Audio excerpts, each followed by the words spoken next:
One can imagine why most of these athletes go broke after sealing millions of dollars in deals. These are the NHL players who went broke.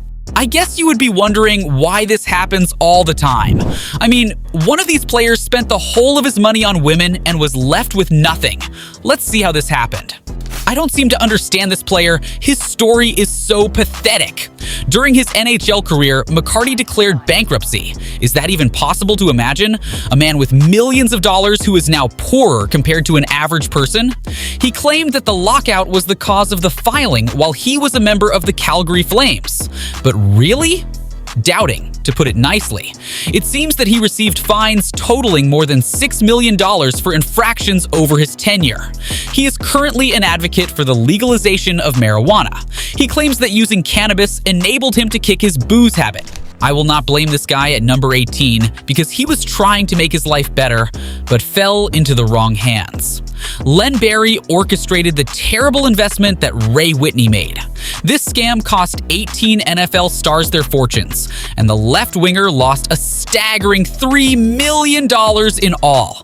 Of course, he wasn't the only one to lose money, but in comparison to other investors, his stake was rather large. Ray is a father of 3 kids. He resides in North Carolina, where his little community frequently honors him as a local hero. He keeps saving money and does odd jobs teaching young hockey players. Man is not giving up. He is definitely looking for a better life for his kids, and he gets back on his feet soon. This Len Barry should be arrested or something because he dragged this same player into the wrong investment. Mike Vernon suffered a staggering $9.6 million loss. This, of course, makes up a significant portion of the money he made while competing in the NHL. Vernon and his 4 children now reside in Calgary. Matthew, one of his kids, is an Aberdeen Wings goaltender. He invests in British Columbia's Bear Mountain Resort and works in real estate development and sales. I must say, he is still making a decent life for himself. But I can't say the same for number 16. Throughout his career, Doug Harvey battled alcoholism and was an obsessive drinker. His drinking persisted after he retired, and he experienced mental health issues. He was a bit of a loner and lived in a mobile home towards the end of his life. Regretfully, Mr. Harvey's disease claimed his life. Kevin Stevens made the worst mistake of his life. Stevens was acting foolishly when he was busted with $500 worth of cocaine, in addition to being with a prostitute.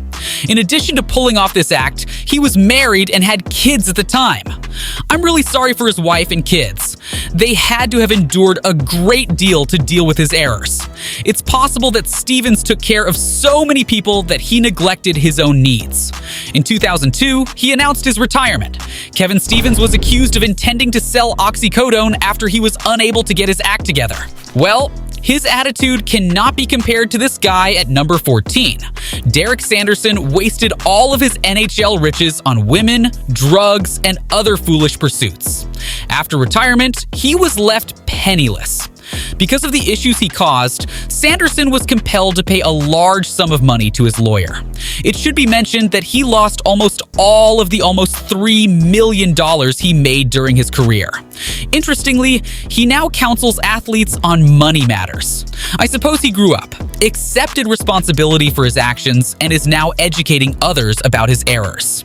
He appears to be earning a lot of money and to be doing well in his senior years. Though for more money, his circumstances aren't as bad as those of some others who completely spent everything they had. When he played, hockey players didn't get paid as much. This guy at number 13 became so broke that he started shoplifting. Chris Nealon was referred to as an enforcer on the rink with fondness by hockey fans. He defended his teammates and enjoyed beating individuals. Regretfully, he eventually battled drinking and developed a drug addiction. Recall that in 2009, he was accused of stealing. That day, he lost a great deal of money as well as his dignity. Nealon now hosts a radio program in Montreal called Off the Cuff. He owns up to his errors and is quite transparent about his prior transgressions in the NHL. But this guy at number 12 went bankrupt as a result of bad investment. Mike Modano made a few poor financial decisions. When Modano gambled and invested in an entertainment company, he nearly lost $4 million. For a little while, he lost everything, but he overcame it to get to this point. Here we have another wrong investor. Why are they making these mistakes? They all need to be careful about what they invest in. In the NHL, Michael Pekka made a lot of money and, quite simply, lost a lot of it. Pekka invested in a Mexican golf course, which was a bad move. Phil Kenner, their financial advisor, is in jail at the moment for tricking Pekka into investing. Kenner bought alcohol with his investment money, among other things. Because of the trust that they had developed, Pekka invested in Kenner. But things really went bad for this guy at number 10.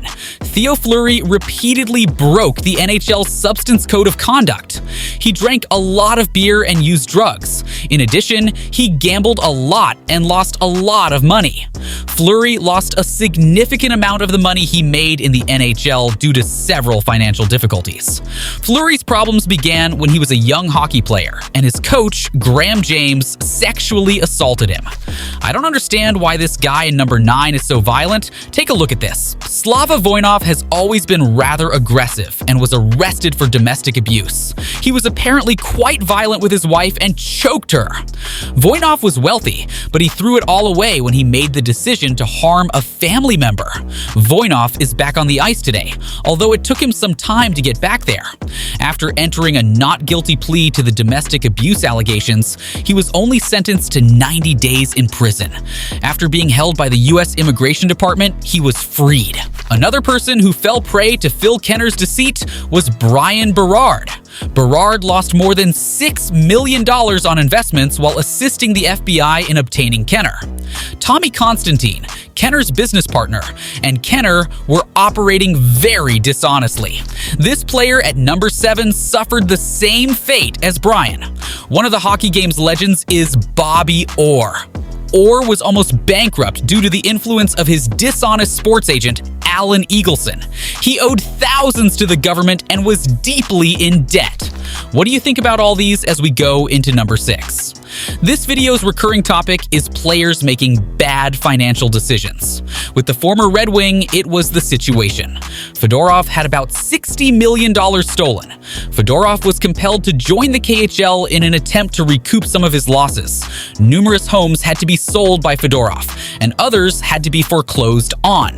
The cause of this player at number 5's bankruptcy is totally unknown. In the early 1980s, Brian Trottier guided the New York Islanders to 4 consecutive Stanley Cup victories. Despite being perhaps the best player in team history, he had a difficult post-retirement period. Trottier started an ice rink, but in 1994, he declared bankruptcy. In addition to declaring bankruptcy, Trottier was experiencing suicidal thoughts. For this player at number 4, has to be the worst among them. Patrick Cote made the decision to rob 2 different banks in Montreal in 2012. He stole a different bank after being freed and received further time in prison. Numerous admirers recall his actions from 2002. Cote was caught in 2002 for possessing 30 pounds of cannabis in his vehicle. Cote is still on parole today for his misdeeds. He was let out of jail almost a year ago. Similar to Patrick, but the only thing the player in number 3 did not do was to rob a bank. In 1978, Steve Durbano announced his NHL retirement. In 1981, he was taken into custody with 474 grams of cocaine. This was worth $70,000 at the time. Durbano received a 7-year jail term. Following his discharge, he was arrested for shoplifting. He also made an attempt to enlist an undercover police officer for a secretive criminal enterprise. He passed away from liver cancer in 2002 at the age of 50 years old. He cannot be blamed for being broke because his money was mismanaged by his family. The NHL All-Star Game star filed for bankruptcy due to his parents' poor financial management. Perhaps he ought not to have given them the money in the first place. He made about $10 million, yet all he had left was $50,000 in assets. Because who wouldn't believe their parents? He made an irreversible error. Johnson's parents overspent on unnecessary purchases and made poor financial investments. Finally, at number 1, he had a promising career, but you won't believe what happened to him. Although Danny Heatley's career once appeared so promising, his personal issues always seemed to take precedence over his ability on the ice. Heatley had a number of excellent seasons, but it seemed like he was never quite able to realize his full potential. Not all of Heatley's problems were related to the vehicle tragedy that claimed the life of teammate Dan Snyder. Heatley's financial advisor took $4 million out of Heatley's account without authorization in 2012. Heatley filed an $11 million lawsuit against Stacey McAlpine, and McAlpine has also been sued by other clients. Fans of hockey are left to wonder what would have happened to Heatley's career if he had been able to stay away from so many personal issues on a daily basis.